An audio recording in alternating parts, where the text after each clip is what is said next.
আসসালামু আলাইকুম। আলহামদুলিল্লাহ, আমি ভালো আছি। আপনারা সবাই কেমন আছেন? আমি চলে আসলাম আবারও নতুন একটি ভিডিও নিয়ে। এই ভিডিওর মাধ্যমে গ্রীষ্মকালীন ফলের মেলা দেখানোর চেষ্টা করব ইনশাআল্লাহ। চলুন শুরু করা যাক। চারুপাঠ স্কুলের ছোট্ট সোনামণিদেরকে ফলগুলো যাতে চিনতে পারে তার জন্যে একটি চমৎকার উদ্যোগ নিয়েছে স্কুল কর্তৃপক্ষ। এই উদ্যোগটা আমার কাছে অনেক ভালো লেগেছে। সুন্দর করে স্টল সাজিয়ে প্রত্যেকটা ফলের মধ্যে তার নাম লিখে রাখা হয়েছে। আপনারা দেখতে পাচ্ছেন এই উদ্যোগটা নেওয়াতে আমাদের ছেলেমেয়েরা এই ফল সম্পর্কে জানতে পারতেছে এবং চিনতে পারতেছে। গ্রীষ্মকালীন অনেক ফল রয়েছে আমাদের বাংলাদেশে, সেটাই এখানে তুলে ধরা হয়েছে এবং বিদেশি ফল ইত্যাদি সব কিছুই তুলে ধরা হয়েছে এবং ভিতরে চমৎকার করে একটা ডেকোরেশন করা হয়েছে হাতে সব কিছু তৈরি করে। এই যে দেখেন কত বড় একটা ড্রাগন ফল চমৎকারভাবে কাগজ দিয়ে পেইন্ট করে বানানো হয়েছে। এখানে যা দেখতেছেন অধিকাংশই হচ্ছে হাতে তৈরি করা। সব কিছুই হাতে চমৎকারভাবে ডেকোরেশন করা হয়েছে।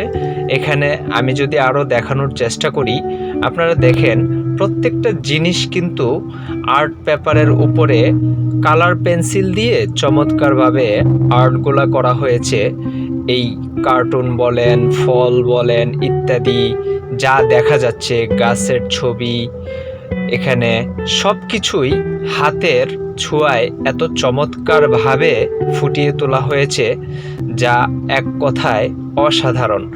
আর এই স্কুলের ভেতরে এবং সিঁড়িসহ পুরা স্কুল রুম সব কিছুই চমৎকার করে সাজানো হয়েছে একমাত্র একটি কারণ, বাচ্চাদেরকে যাতে এই গ্রীষ্মকালীন ফলের মেলা উপভোগ করতে পারে এবং পাশাপাশি যাতে ফল সম্পর্কে ভালো ধারণা নিতে পারে এবং সেই ফলগুলো যাতে পুরোপুরি চিনতে পারে। এই হচ্ছে স্কুল কর্তৃপক্ষের মূল উদ্দেশ্য। এই পেইন্টিংয়ের কাজ যারা করেছে তাদের প্রতি অনেক অনেক শুভকামনা রইল। তারা খুব চমৎকারভাবে তাদের হাতের ছোঁয়ায় এত সুন্দর চমৎকার পেইন্টিংয়ের মাধ্যমে বিভিন্ন ফল ইত্যাদি ফুটিয়ে তুলেছেন। এখানে অবশ্যই স্কুলের ম্যাডামদের, শিক্ষকদের অনেক অবদান রয়েছে। সবার প্রতি অনেক অনেক ভালোবাসা রইল, শুভকামনা রইল। আজ এ পর্যন্তই। ইনশাআল্লাহ আবার দেখা হবে নতুন কোনো ভিডিওতে, নতুন কোনো কিছু নিয়ে।